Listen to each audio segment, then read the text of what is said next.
I'm Derek with City Steading, and today we're going to talk about growing garlic.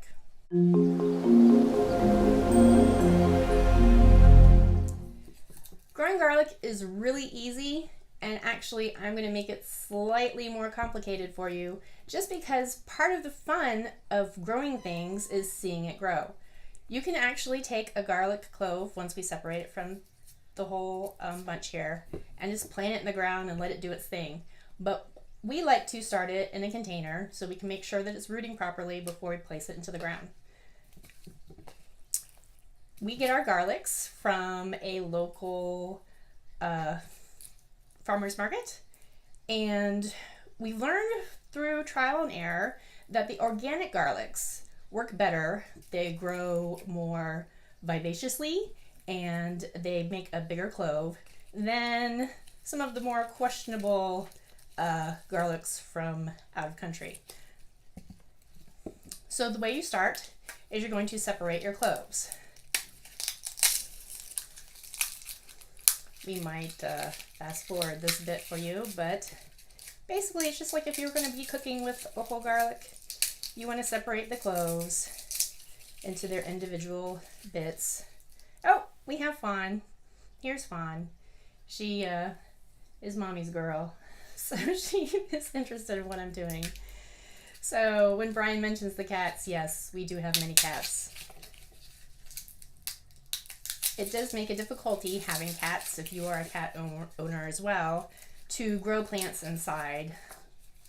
The cats think that they're their own special treat and they like to chew on them.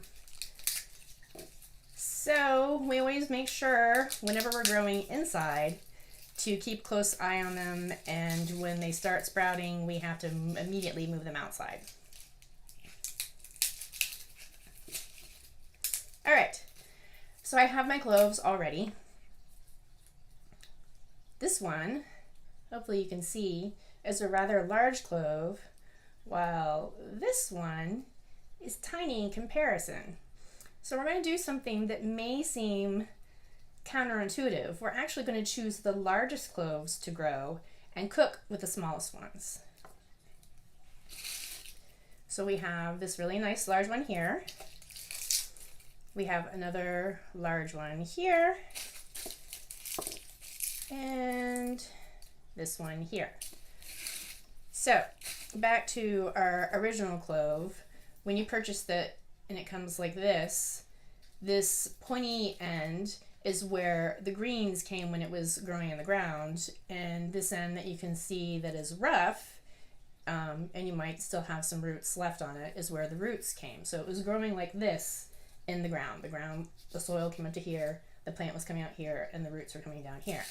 So when we orientate our cloves, when we're growing them, we want to make sure the portion that was connected to the root part, here's a little bit of the remainder of the root part, which is flat and may have a little bit of an indent, is going to be the bottom of our clove, where the little pointy top is the top, and that's where eventually the plant will grow out and the roots will grow from the bottom. So we're going to place this in our container this way so that the roots are on the bottom and the pointy part is on the top. This is the container that I'm going to be placing them in. And so I want to make sure that I have enough cloves that they can all sit together in this container and not fall over and get the top parts wet. So I'm going to take a moment here to separate more cloves so I have enough to fill my container, and I'll be right back with you.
Okay, we're back. As you can see, I've filled my container with cloves, making sure that each of the pointy parts were pointing upward and the flat indented parts were on the bottom. If you're lucky enough to have a clove that has already started sprouting, this one you might be able to see there's a little bit of green already poking out. This guy is definitely ready to go. You don't want to eat these because once the plant starts growing within the clove, it takes on a bitter taste if you try to cook that. You still can cook with it. It's not going to hurt you. It's just not going to be the flavor that you're probably looking for in a normal garlic clove.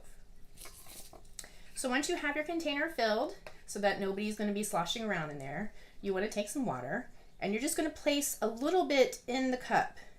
You just want enough to cover the bottom so that the roots can be stimulated to grow, but you don't want to fill all the way to the top because it can actually create too moist of an atmosphere and your cloves of garlic may start to mold. That is bad. If you find in your full bulb of garlic any moldy cloves, go ahead and put those in your composter. You don't want to eat those and you don't want to grow with those because the bacteria from the mold is going to cause issues for you. So now you're just going to put this in a sunny place. A windowsill is a perfect place. For us, that is not a perfect place because of our cats. The windowsill that we have available that gets the most sun is prime real estate for cats. So we put this on the dining room table that faces that window. Sometimes the cats jump up there, but they know they're not supposed to. So it gives the garlics at least a little bit of a chance. We're going to come back to you and show you what these have done over a 24-hour period because we're probably going to start seeing some roots. Thank you so much for watching, and I'll see you tomorrow. And we're back. After day 1, 2 of our cloves from our bulbs had really vigorous roots on the bottom, but the rest just had little tiny nubs. Now I knew these were eventually going to grow into roots, but I didn't think it would show very well on camera. So I waited another day, and of course that's today, and it's deciding to rain. So we're outside. There'll be little sprinkles. It'll probably show up on my glasses, but I can still give you this information nonetheless. This is the clove that I showed you earlier that had the little green bit on the end, and as you can see, its green bit is even larger. And look, we have roots. So all the rest of the cloves have roots similar to that on them, and some of them are even showing signs of poking through. I don't know if you can see on this one, but right there, some of the green is getting ready to poke through the paper around the clove, and there's its roots on its bottom. So we're going to go ahead and plant all of these cloves in this large container. We've already prepped it with our soil mixture. To find out more about what we use for soil, visit our video, The Dirt on Dirt. And we're just going to place these roughly evenly apart. We want to make sure that there's enough room for the whole bulb to develop, but we can be a little bit stingy and with our space and get these guys a little close. So I'm just gonna eyeball how many I think I can fit in here. Thinking I might actually be able to fit everybody in here if I'm careful.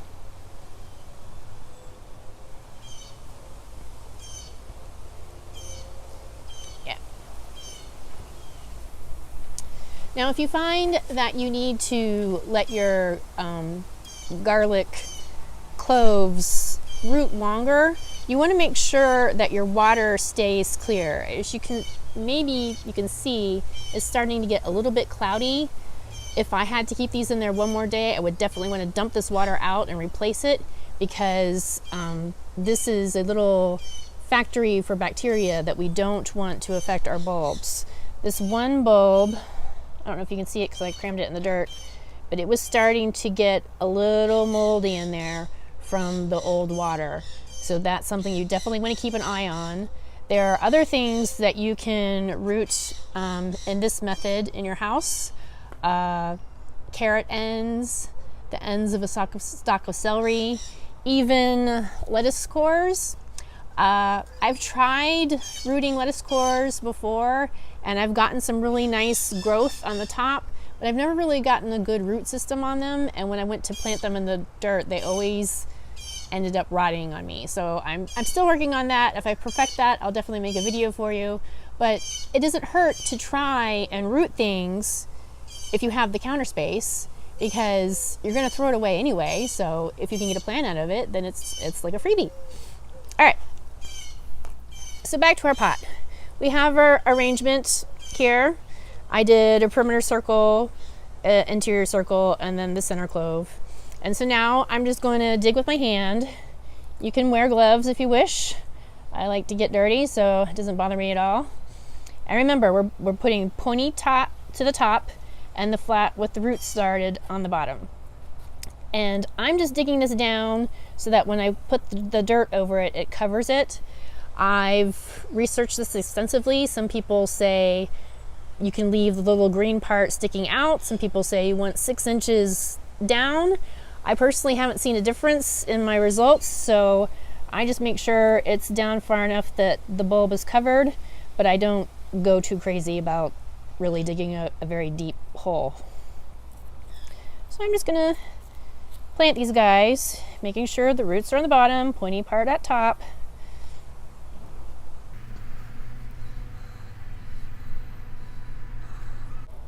And when you have this nice soil mixture with the peat and the vermiculite incorporated into it, it's really easy to maneuver around. It's also important to have this kind of root mix or soil mixture for these kind of plants, because they do need to have the ability to push the dirt away and create a nice bulb for you. We're going to now take a quick walk to our garden where we can see some garlics that I've already planted and that have sprouted, so you can see what those look like. All right, we're into our raised planter bed here. We constructed this ourselves with the help of my wonderful father. And over here, we can see some garlics that are already growing quite nicely. All of these along the perimeter are garlic plants. Here we have some carrots. Here we have some beets. And here is going to be zucchini, I believe. That little plant in the corner is a marigold. Now you might wonder, why do I have the plants arranged this way? Well, the reason why the marigold is in the corner and the garlics are along the edge is because these plants emit an odor that many insects do not like. So these are like my little soldiers. They're guarding this corner of the garden. So my marigold is going to protect from nematodes and some root-eating bugs, and then the garlics, lots and lots of insects find their scent repulsive, and so they're just gonna take one whiff as they're trying to come in here, and they're really like, no thank you, and be on their way. And that's gonna save my radishes and my carrots from being somebody's food, and that way they can be my food instead. When it's time to harvest the garlic, we're gonna notice that at least half of the greens have wilted and fallen to the side. They're all brown and dried up.